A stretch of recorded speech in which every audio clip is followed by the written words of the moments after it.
और पंच की खबरों की शुरुआत करेंगे आज की सबसे अहम खबर के साथ। जी हां, ये खबर है भूकंप के ताल्लुक से। जम्मू कश्मीर में भूकंप के झटके महसूस किए गए। दोपहर 1:33 पर भूकंप आया। इसका केंद्र जम्मू का जिला डोडा बताया गया है, जो कि 6 किलोमीटर गहराई में था। और अगर रिक्टर स्केल की बात करें तो भूकंप की तीव्रता 5.4 रही।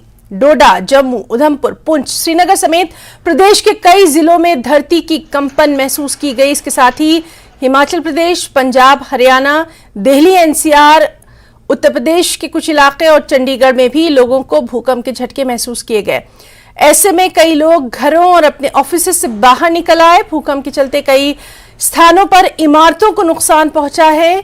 दीवारों में दरारें देखी जा रही हैं। गनीमत ये रही कि इससे कोई जानी नुकसान नहीं हुआ। उधर हिमाचल प्रदेश के चंबा जिले के भरमौर, कुल्लू, ऊना, हमीरपुर, मंडी में भूकंप के झटके महसूस किए गए हैं।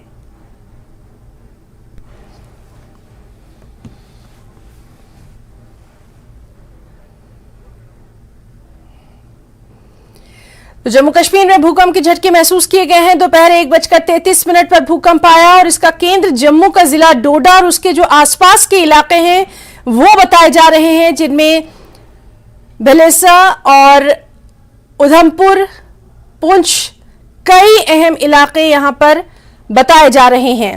किश्तवाड़ का इलाका भी यहां बताया जा रहा है। और ये वो ऐसे इलाके हैं जहां पर दीवारों में दरारें देखी गई। खासतौर पर अगर हम भदरवा की बात करें या फिर उधमपुर की बात करें, डोडा की बात करें, भलेसा की बात करें, तो यहां पर जरूर जो आम लोग थे वो भूकंप के डर से बाहर निकले।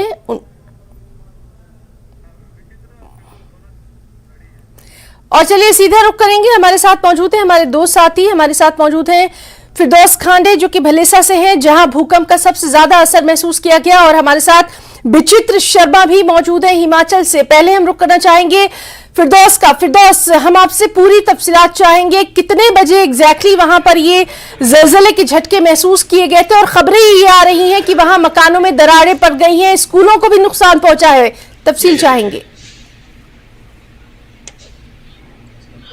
जी ना, देखिए आज लगभग 1:30 बजे के करीब जो है ये भलेसा गुंदों में बहुत बड़ा दलदला महसूस किया, जिसको रेक्टर स्केल पे 5.2 उसकी मेजरिंग हुई। लेकिन आप हमारे पीछे देख रहे हो, ये बिल्डिंग जो है ये सब डिस्ट्रिक्ट हॉस्पिटल गुंदो है और ये स्टेट की सबसे बड़ी बिल्डिंग में इसका शुमार किया जाता है अगर हॉस्पिटल पॉइंट ऑफ व्यू से देखा जाए, क्योंकि 85 करोड़ की लागत से ये 2 साल पहले ये बिल्डिंग बनी है और इसके 4 मंजिला इमारत है ये बिल्डिंग। लेकिन हम इस वक्त फर्स्ट फ्लोर में मौजूद हैं। आप हमें पीछे देख रहे हो, ये दरारें जो हैं, ये क्रैक्स जो है अभी पड़े हुए हैं, क्योंकि हाल ही में इस बिल्डिंग को कंस्ट्रक्ट किया गया था। और आप देखिए ये ऊपर वाला सिनेरियो जो हम आपको दिखाएंगे, बराह रास्त हम आपको एसडीएच गुंदों से दिखा रहे हैं। ये देखिए नीचे वाली पोजीशन जो है, मैं कैमरामैन को कहूंगा, ये देखिए ये जो है इसकी छत से गिरे हुए हैं, ये इतने बड़े बड़े क्रैक्स पड़े हुए हैं। मैं कैमरामैन को कहूंगा, आप देखिए ऊपर वाला पोर्शन जो है बिल्कुल इसमें बड़े बड़े मेजर क्रैक्स पड़े हुए हैं। और ये फर्स्ट फ्लोर है। सेकंड और थर्ड फ्लोर की पोजीशन जो है वो बहुत खौफनाक है, क्योंकि जो ही ये जलजला आया 1:30 बजे के करीब, तो हम उस वक्त हायर सेकेंडरी सुन्नू में मौजूद थे। वहां बच्चों ने दीवारों से छलांगे मारी, रूम से बाहर निकले, क्लासरूम से बाहर निकले। टीचर्स जो है अपने अपने जो मतलब एक नफसी का आलम बताया जाता है उस टाइप का था। लेकिन अब हमने इस वक्त जब एसडीएच गुंदो का यहाँ अभी हम आपको बराह रास्त एसडीएच बिल्कुल फिरदौस, और आपसे ये जी फिरदौस आपसे जानना चाहेंगे, सबसे अहम ये बात आपसे जानना जरूरी है, क्योंकि आप वहां मौजूद थे, किसी तरह का कोई जख्मी हुआ है या दहशत का माहौल है, खौफ का माहौल है?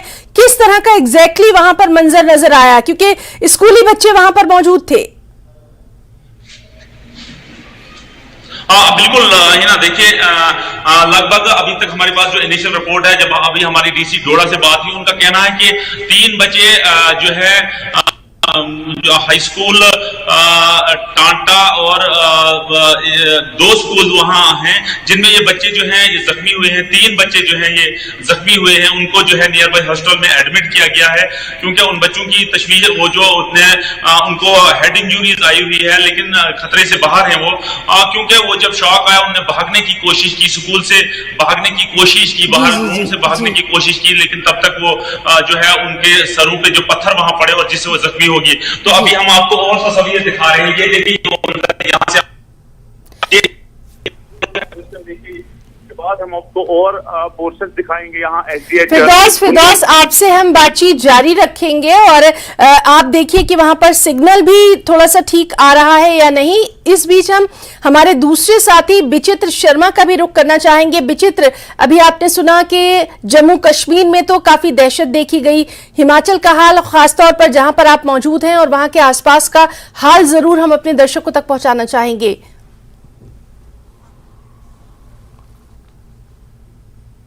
हिना, निश्चित तौर पर जब भी इस तरह के जो है भूकंप के झटके महसूस होते हैं या भूकंप आता है तो सबसे पहले जो है वो खतरा महसूस होता है। जो धौलाधार की रेंज है, जो पीर पंजाल की पहाड़ियां हैं और जो शिवालिक की जो पहाड़ियां हैं उसके तलहटी में रहने वाले लोगों को काफी ज्यादा खतरा महसूस होता है क्योंकि ये तमाम जो हिमालयन रेंज है वो अभी भी सिस्मिक जोन में आती है। सिस्मिक जोन 5 में इसको डिक्लेयर किया गया है और आज जो भूकंप के झटके महसूस किए गए हैं वो तो महज 5.4 थे, लेकिन वो लोग यानी खासतौर पर कांगड़ा के लोग जो हैं साल 1905 का वो मंजर नहीं भूलते हैं जब 4 अप्रैल को 7.8 रिक्टर स्केल की तीव्रता से जो है यहां पर भूकंप के झटके आए थे और 20,000 के करीब कांगड़ा में जो है वो इतनी सारी जानें चली गई थी। उस वक्त तो उतनी ज्यादा क्राउड भी नहीं थी, उतनी ज्यादा जनसंख्या भी नहीं थी, उतने ज्यादा घर भी एक दूसरे के साथ सटे हुए नहीं होते थे। तो उस वक्त जब इस तरह का मंजर हुआ है तो आज जब इस तरह के झटके महसूस होते हैं तो सभी लोग जो है वो बिल्कुल जो है उस वक्त पूरी तरह से दहशत में आ जाते हैं, पूरी तरह से जो है वो खौफ में आ जाते हैं। अभी मैं एक घर के पास ही मौजूद हूं जहां पर साफ तौर पर देखी जा सकता है कि किस तरह से यहां पर जो है वो दरारें आई हैं। इससे पहले यहां पर दरारें नहीं थी। मकान मालिक भी हमारे साथ हैं, हम बताना चाहेंगे। ये देखिए, ये दरारें जो हैं ये इसी आज जो झटके महसूस हुए हैं उसके बाद ये दरारें यहां पर आई हैं और कांगड़ा के अलग अलग हिस्सों में ठीक इसी तरह से कई घरों में इस तरह की दरारें आई हैं। जो कच्चे मकान थे उनकी कुछ दीवारों से जो है उनके दीवारें गिरने की भी जानकारी जो मिल रही है। हालांकि हमारी जो SDRF जो स्टेट डिजास्टर जो मैनेजमेंट फोर्स है उनके साथ जो हमारी बातचीत हुई है तो उनका कहना यह है कि उनको अभी तक किसी भी जान और माल के नुकसान की कोई सूचना नहीं मिली है। लेकिन जहां जहां हमारे साथ लोगों ने हमें कुछ तस्वीरें भेजी और हम जहां पर मौजूद थे, जो बातचीत हमारी हुई है लोगों के साथ, उसमें यह देखा गया था कि ये छोटी छोटी दरारें जो है वो जरूर घरों में देखने को मिली हैं। इसके अलावा यहां भी देखा जा सकता है कि हल्की सी दरारें जो है यहां भी इस मकान में जो है वो देखने को मिल रही है।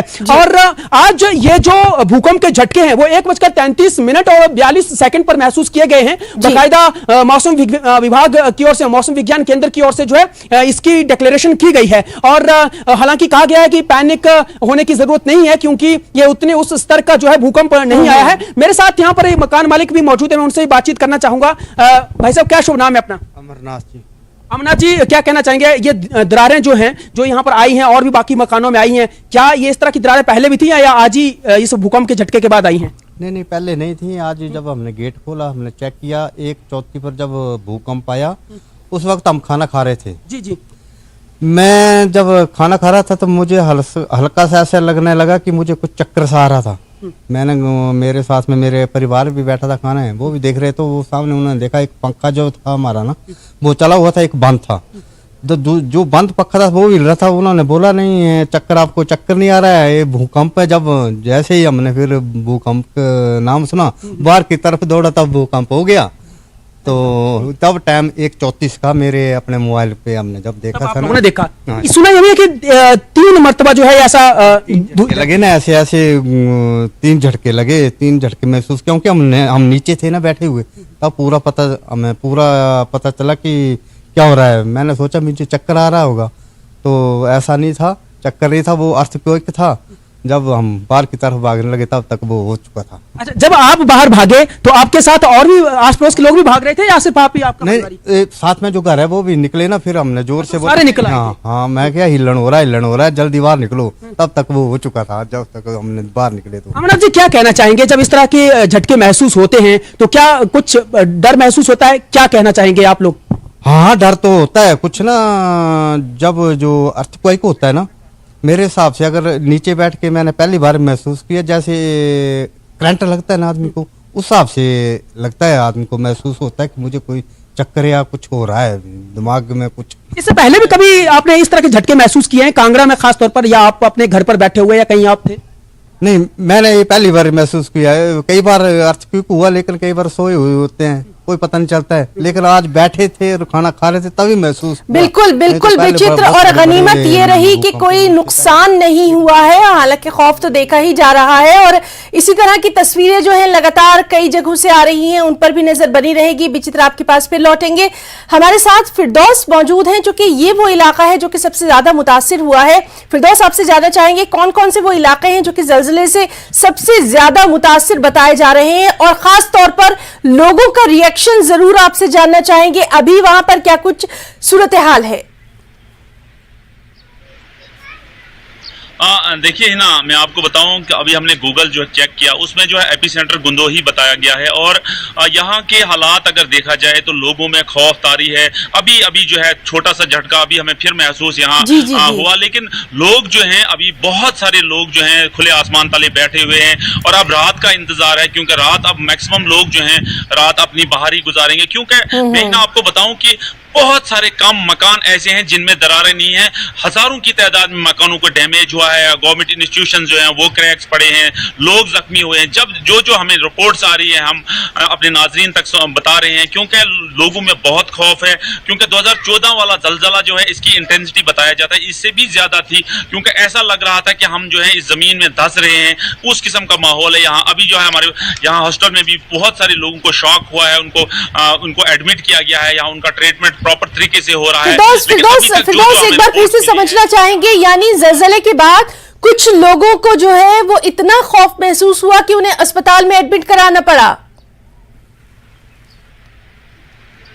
बिल्कुल ही ना, यहाँ 3 या 4 के करीब पेशेंट्स को अभी ट्रीटमेंट किया जा रहा है। उनको शॉक हुआ है, क्योंकि यहाँ अभी बहुत सारे लोग जो हैं हॉस्टल में मौजूद हैं, अपने अटेंडेंट हैं, लेकिन वो भी इस वक्त हॉस्टल के अंदर नहीं है, वो भी बाहर हैं इस वक्त, क्योंकि माहौल बड़ा डरावनी है। क्योंकि ऐसा लग रहा था जिस वक्त वो शॉक हुआ था, ऐसा लग रहा था कि ये जिंदगी की आखिरी शाम होगी। लेकिन अभी भी लोग एक एक को मुबारकबाद दे रहे हैं, एक दूसरे को मुबारकबाद दे रहे हैं कि ऊपर वाले। ये जानना चाहेंगे, मकानों में भी वहां दरारें देखी गई हैं, बहुत सारी ऐसी इमारतें हैं जो कि खस्ताहाली का शिकार हैं, उनके ताल्लुक से क्या कुछ रिपोर्ट्स आ रही हैं?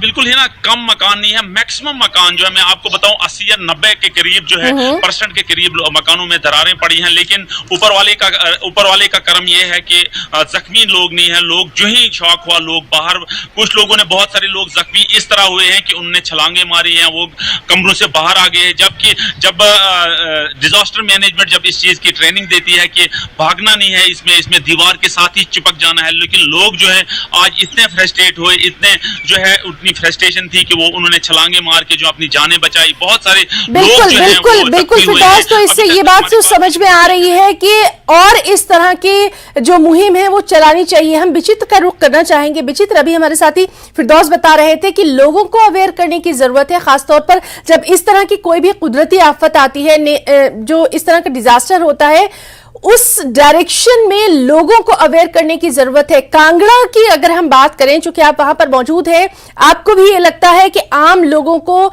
इस तरह की ट्रेनिंग की, इस तरह के जो ड्रिल है उसकी जरूरत महसूस होती है? हिना, आपने बिल्कुल सही कहा। फिरदौस, हमारे जो सहयोगी हैं वो बिल्कुल सही कह रहे हैं कि जागरूकता की बहुत ज्यादा जरूरत है। अभी हाल ही में देखा कि 8 जून को हालांकि मॉक ड्रिल के जरिए जो है लोगों को समझाने की कोशिश जो है वो की गई है, लेकिन वो उन जगहों पर गया है जहां पर पहले से ही मानसून के दौरान जो है जब जलजले आते हैं, जब इस तरह से अर्थक्वेक आते हैं, तो कैसे लोगों को बचना है। लेकिन गाँव जाकर, घर घर जाकर जो है लोगों को आज भी इसके बारे में नहीं बताया जाता है कि जब भूकंप आता है तो आप लोगों को एक्चुअल में करना क्या है। और अभी जिस तरह से हमारी आम नागरिक से बातचीत हो रही थी तो वो क्या कह रहे थे, पहले तो उनको लगा कि वो बैठे हुए हैं और धरती जो है वो हिल रही है, लेकिन जब उनको यूं अचानक से एहसास हुआ कि नहीं ये भूकंप आया है, हिलन आया है, हिलन आम लोगों बोली में ये लोग बोलते हैं यहाँ पर, तो वो आया है, तो उसमें जो है इन लोगों ने क्या किया, सबसे पहले उन्होंने घर से भागना मुनासिब समझा, ये लोग भागते भागते बाहर आ गए, जबकि ऐसा बिल्कुल नहीं करना है। जो स्टेट डिजास्टर जो रिजर्व फोर्स है वो और नेशनल रिजर्व फोर्स भी यही कहती है कि आपको डिजास्टर के वक्त, प्राकृतिक आपदा के वक्त जो है वो भागना नहीं होता, बल्कि किसी ठोस चीज का जो है वो सहारा लेकर, उसकी आड़ लेकर वहीं पर रुक जाना होता है, जो कि ऐसा नहीं होता है। आमतौर पर लोग जो है वो भागने शुरू कर देते, चाहे वो 5वीं मंजिल पर हो, चाहे वो 4थी मंजिल पर हो, चाहे वो जहां मर्जी हो, वो सिर्फ और सिर्फ जैसे ही उनको भूकंप का एहसास होता है वो भागने शुरू कर देते हैं। तो ऐसा नहीं होना चाहिए। जागरूकता का बहुत जागरूकता अभियान जो वो चलना भी चाहिए और लगातार चलना चाहिए, क्योंकि जिस तरह से हमारे सहयोगी फिरदौस बता रहे हैं कि इस तरह का वाकयात अगर जम्मू और कश्मीर में देखने को मिल रहा है, गनीमत यह है कि कांगड़ा और हिमाचल प्रदेश में ऐसा कोई वाकयात देखने को नहीं मिला है। हाँ, लोग डर के मारे घर से जरूर बाहर भागे हैं, लेकिन यहां पर सिर्फ महज जो दीवारें हैं उन पर दरारें आई हैं, यहां उस तरह से जलजला नहीं आया है जैसा कि माजी में आया था, जैसे कि बिल्कुल और यहाँ बहुत ही अहम पॉइंट आपने हमारे दर्शकों के सामने रखा है कि अवेयरनेस की बहुत जरूरत है, और इसीलिए हम लगातार अपने चैनल के जरिए भी ये कोशिश करते हैं कि लोगों में बेदारी आए, और खासतौर पर आज का अगर जल्जले का देखा जाए तो उसके बाद कम से कम लोगों को, छोटे बच्चे जो स्कूल में हैं उनको भी इस तरह की मॉक ड्रिल के वक्त, मॉक ड्रिल में समझाना चाहिए कि ऐसे हालात, इस तरह की सिचुएशन में क्या कुछ करें। अपने दोनों साथियों का यहां बहुत बहुत शुक्रिया अदा करना चाहेंगे, विचित्र शर्मा और फिरदौस खांडे, दोनों का बेहद अहम जानकारी देने के लिए। फिलहाल एक छोटा सा ब्रेक।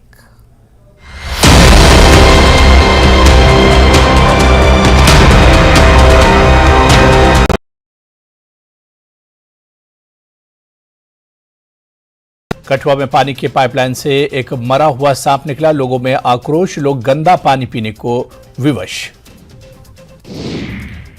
वडगाम और मागाम के आसपास के इलाकों में मेडिकल दुकानों का अचानक निरीक्षण, कानून का उल्लंघन करने पर 7 दुकानों को सील कर दिया गया। मागाम के drug control officer Peerzada Tassaduq Hussain के नेतृत्व में जांच की गई। टनमर्ग में हाईटेक पॉली ग्रीन हाउस में तरह तरह की सब्जियों के पौधे उगाए जा रहे हैं। किसानों और काश्तकारों के लिए फायदेमंद, विभाग की ओर से इस सुविधा से किसान काफी खुश। पुलिस नदी में पहली बार राफ्टिंग का ट्रायल, राफ्टिंग करने वाले लोगों में खुशी की लहर। इसके जरिए युवाओं के लिए रोजगार के अच्छे अवसर हासिल किए जा सकते हैं। श्रीनगर के युवाओं का एक समूह साइकिल से घाटी का भ्रमण कर रहा है। Jammu Kashmir mountain biking association के बैनर तले साइकिलिंग सदस्यों ने साइकिल से तराल में कुछ स्थलों का दौरा किया। केंद्रीय पेट्रोलियम और प्राकृतिक गैस मंत्री हरदीप सिंह पुरी ने आरएसपुरा का दौरा किया और कहा कि अनुच्छेद 370 हटने के बाद जम्मू कश्मीर में बेहतर बदलाव आने की नई शुरुआत हुई है और आने वाले समय में अभी बहुत कुछ और भी होगा। ओलावृष्टि और तेज हवाओं के अलावा भारी बारिश ने फसलों को भारी नुकसान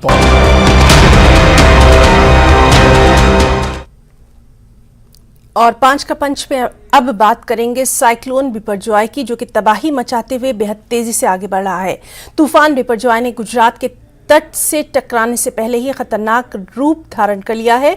इस चक्रवात की वजह से गुजरात के तटीय क्षेत्रों में अलर्ट जारी कर दिया गया है। लोगों को इन क्षेत्रों से निकालकर सुरक्षित स्थानों पर पहुंचाने का काम जंगी पैमाने पर जारी है। आसपास के इलाकों में तेज हवाओं की वजह से पेड़ उखड़ गए हैं।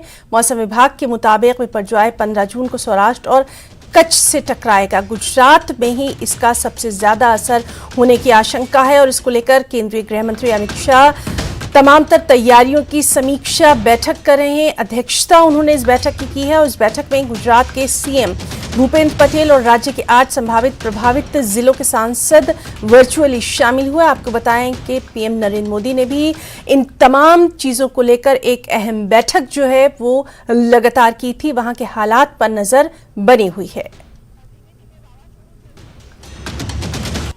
तो आईएमडी के मुताबिक इस तूफान से गुजरात के कच्छ, देवभूमि, द्वारका और जामनगर जिले सबसे ज्यादा प्रभावित हो सकते हैं और ये आशंका व्यक्त की जा रही है कि अधिक नुकसान हो सकता है। इसी को लेकर यहां पर सरकार ने खास इंतजामात भी किए हैं। आपको बताएं कि गुजरात सबसे ज्यादा मुतासिर हो सकता है। सौराष्ट्र और कच्छ की अगर बात करें, देवभूमि द्वारका की बात करें, जामनगर, ये वो तमाम जिले हैं, ये वो तमाम इलाके हैं जो कि सबसे ज्यादा मुतासिर होंगे।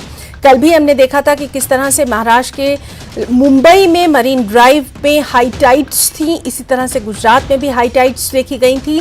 सबसे अहम यह कि सरकार की तरफ से लगातार इस तूफान को लेकर तमाम तर समीक्षा बैठक की जा रही है। खुद केंद्रीय गृह मंत्री अमित शाह तमाम बैठक की अध्यक्षता कर रहे हैं और पीएम नरेंद्र मोदी ने भी इसको लेकर बैठक की थी। तमाम तर हालात पर नजर बनी हुई है। पहली प्राथमिकता यही है कि जो भी लोग आसपास के इलाकों में हैं, जो सबसे ज्यादा इस तूफान से, साइक्लोन से प्रभावित होने वाले हैं, उनको किसी तरह से महफूज मुकामात पर पहुंचाया जाए। और ये अब बेहद गंभीर रूप इख्तियार कर चुका है। 150 किलोमीटर प्रति घंटे की रफ्तार से हवाएं चलने के भी आसार बताए जा रहे हैं। सरकार की भी तैयारी है और दूसरी तरफ लगातार मौसम विभाग भी अलर्ट जारी कर रहा है। लोगों से भी अलर्ट जारी करने को कहा गया है। खास तौर पर जो समुद्री तटीय इलाके हैं, वहां से लोगों को दूर रहने के लिए कहा गया है। हमारे साथ मौजूद हैं इस वक्त हमारे साथी पोरबंदर से विभू पटेल। विभू, उम्मीद यही है कि आप इस वक्त बिल्कुल ठीक होंगी। हवाएं कितनी तेज हैं वो साफ तस्वीरों में नजर आ रहा है। इस वक्त की सिचुएशन, सरकार की क्या कुछ तैयारी है, तमाम तर चीजें जानना चाहेंगे।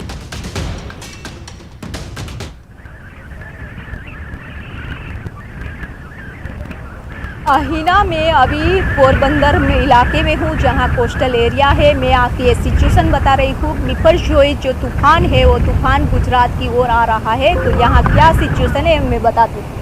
ये पोरबंदर का जो चौपाटी का इलाका है जहाँ रहणांक विस्तार भी नजदीक में है। तो आप देख सकते हैं कि चौपाटी का वॉकवे है जो देख रहे हो।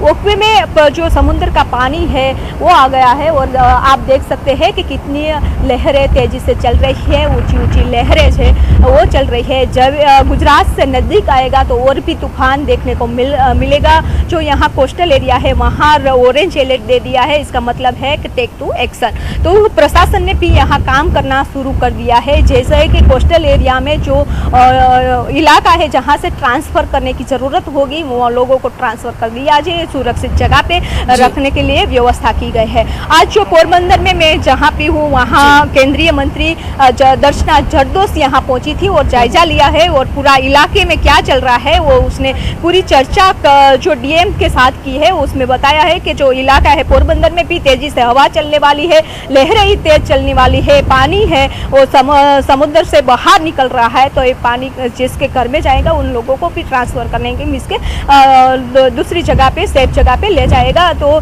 यहाँ जो केंद्रीय मंत्री अमित शाह जी ने भी बताया है कि जो अभी साइक्लोन आने वाला है तो साइक्लोन से पहले और साइक्लोन के बाद क्या करना है उसकी पूरी व्यवस्था की जाएगी। और जहाँ मेडिकल की व्यवस्था हो, पानी की व्यवस्था हो, बिजली की व्यवस्था हो, तो सारी व्यवस्था करने के लिए सूचना दी गई है। तो ये इलाका पोरबंदर का है और पोरबंदर में आप देख सकते हो कि ऊंची ऊंची लहरें कितनी चल रही है। तो यहाँ जो चौपाटी में लोगों यहाँ घूमने के लिए आते हैं, लेकिन अभी जो प्रतिबंध लगा दिया है कि जिस तरह से तूफान नजदीक आ रहा है वैसे ही इफेक्ट कोस्टल एरिया में देखने को मिल रही है। और पोरबंदर में भी अभी सूचना दी गई है कि हैवी बारिश भी होगी और हवाएं तेजी से चलेगी।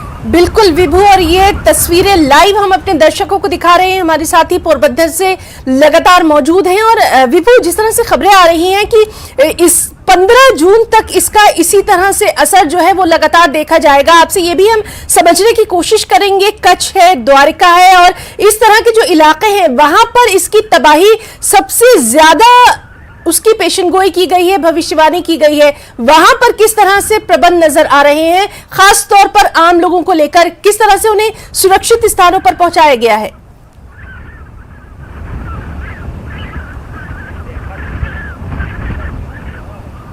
हिना, जो गुजरात का कोस्टल एरिया है वो सोमनाथ से लेकर अभी जखो तक, मीन्स के कच्छ तक का इलाका है, सारा इलाका इफेक्ट होने वाला है। जो गुजरात सोमनाथ का जो इलाका है वहाँ भी हेवी बारिश हुई है और तेजी से हवाएं चल रही है। और साथ में आप देख सकते हैं पोरबंदर का इलाका, तो पोरबंदर से भी जब कल रात ठीक है विभू, आप हमारे साथ बनी रहिए। हमारे एक और साथी प्रणव पटेल भी हमारे साथ मौजूद हैं। प्रणव, आपसे जानना चाहेंगे इस वक्त आप कहां मौजूद हैं और वहां पर क्या कुछ साइक्लोन की सिचुएशन?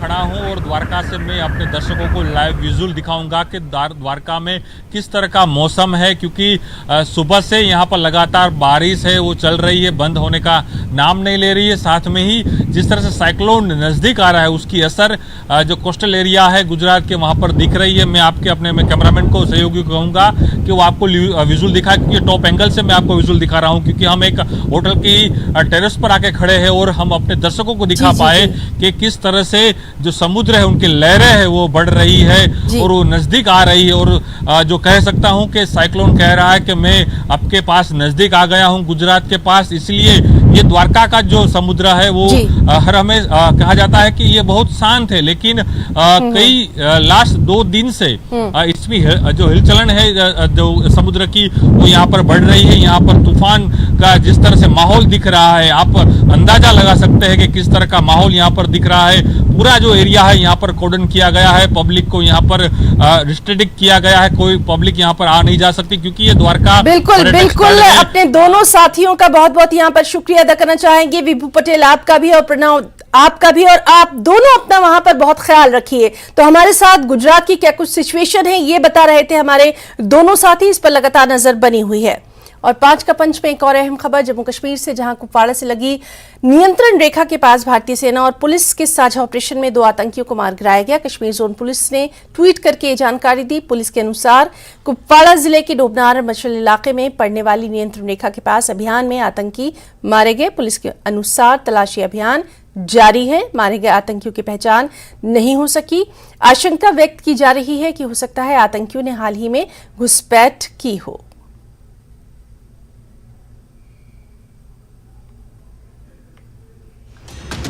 सीधे रुख करना चाहेंगे, हमारे साथ मौजूद हैं कुपवाड़ा से हमारे साथी याहिया सुल्तान। याहिया, इस वक्त वहां पर क्या कुछ हालात हैं आपसे जानना चाहेंगे?